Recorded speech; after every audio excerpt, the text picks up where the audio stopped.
देखो इस प्रॉब्लम में है कि find the zeros of quadratic polynomials. पहले तो जितने पॉलिनोमियल्स हैं इनके जीरोस हमें फाइंड करने हैं and verify the relationship between the zeros and the coefficients. Coefficients x square का कोएफिशिएंट, y का x का coefficient and constant.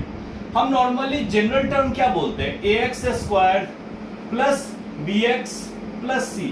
That means coefficient में a जो है हमारा वो 1 है क्योंकि x स्क्वायर का मल्टीपल 1 है, b जो है हमारा वो -2 है एंड कांस्टेंट -8 है। तो कोएफिशिएंट्स तो मैंने निकाल के रख लिया। अब चलो इसको सॉल्व करते हैं। जीरोस फाइंड करने के लिए फैक्टर करना सबसे अच्छा रूल होता है। अब देखो यहाँ पे 1 है और यहाँ 8 है, दोनों का प्रोडक्ट 8 है।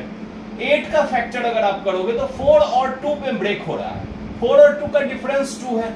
हम इस क्लू को लेके इसको लिख सकते हैं -2 को it is -4x plus 2x -8। Factor करने में यही ध्यान रखना होता है कि 8 है और 1 है, इनका मल्टीपल 8 है। अब इसके फैक्टर से 2 बनाना होता है, मतलब 8 का फैक्टर 4 और 2 डायरेक्ट दिख रहा है, बाकी कोई ऐसा फैक्टर दिख ही नहीं रहा है। एक 1 और 8 दिख रहा है, तो अगर 7 होता तो 1 और 8 लेते क्योंकि 8 - 1 7 आ जाता।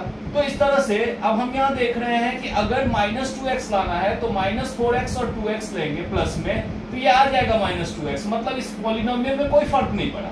अब देखो इसमें अगर x आप कॉमन लोगे तो ये आ जाएगा x -4 और इन दोनों में अगर 2 कॉमन लोगे तो आ जाएगा x -4। एक चीज और आप गारंटी रखो, अगर आप यहाँ गलती करोगे ये ब्रेक करने में तो ये फैक्टर कभी सेम आएगा नहीं, ठीक है।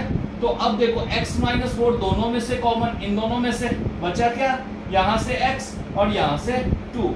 अब रूट निकालने के लिए अगर इसको 0 करोगे तो एक इस फैक्टर से आ जाएगा 4 और इस फैक्टर से आ जाएगा -2। मतलब हमारे रूट्स का अब सम क्या है वो देखो, सम ऑफ जीरोस और रूट सेम थिंग है 4 और इसको सम करेंगे -2 के साथ तो ये आ गया 2। अब इसमें देखो ये 2 कहां पे है, 2 जो है कोएफिशिएंट यहाँ ये रहा, इसको हमें ये वेरीफाई करना होता है कि क्या ये -b/a है। अब देखो b -2 है तो b की जगह अगर -2 रखेंगे तो -2 और a की जगह 1 तो ये आ गया 2, दोनों इक्वल है। That means sum of zeros जो है वो -b/a है। अब हम चलते हैं प्रोडक्ट की तरफ। प्रोडक्ट हमारा क्या है, प्रोडक्ट है 4 और -2, 4 और -2 हो गया -8। इसको होना चाहिए c/a के इक्वल। तो देखो c है -8, c/a बिल्कुल है ये, c -8 और 1 ये भी वेरीफाइड है, यानी सम ऑफ जीरोस जो है वो होना चाहिए -b/a और प्रोडक्ट ऑफ जीरोस होना चाहिए c/a। दोनों चीजें यहाँ वेरीफाई हो रही है। दैट मींस हमारे कैलकुलेशन करेक्ट है, हमने जो जीरोस फाइंड किया वो बिल्कुल परफेक्ट। इसके बाद हम इस पे आते हैं। इसमें देखो वैसे तो ये अगर आप ध्यान से देखो तो एक फॉर्मूला होता है a² - 2ab + b²। ये एग्जैक्टली उसी के टर्म में है। 4s है, ये 2s का स्क्वायर -2, a की जगह 2s और b की जगह 1 + 1 का स्क्वायर। दैट मींस इसको हम कह सकते हैं 2s - 1 का स्क्वायर, क्योंकि a² - 2ab + b² जो होता है वो होता है a - b का होल स्क्वायर। तो a - b का होल स्क्वायर। अब इसको अगर 0 करेंगे तो s की वैल्यू एक सिंगल वैल्यू आएगी, -1 दूसरी तरफ शिफ्ट होकर +1 बनेगा और डिवाइड में 2। दैट मींस s की वैल्यू आ जाएगी 1/2। इसको बोलते हैं रिपीटिंग रूट्स, मतलब स्क्वायर लगा हुआ है तो हमारे दोनों ही रूट जो है वो 1/2 और 1/2 है। अब अगर इसका सम चेक करेंगे तो ऑब्वियसली 1/2 और 1/2 का सम होगा 1। इसको होना चाहिए -b/a।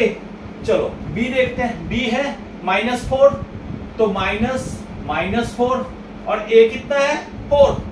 अब देखो -+4 4/4 1, ये कैंसिल आउट हो गया।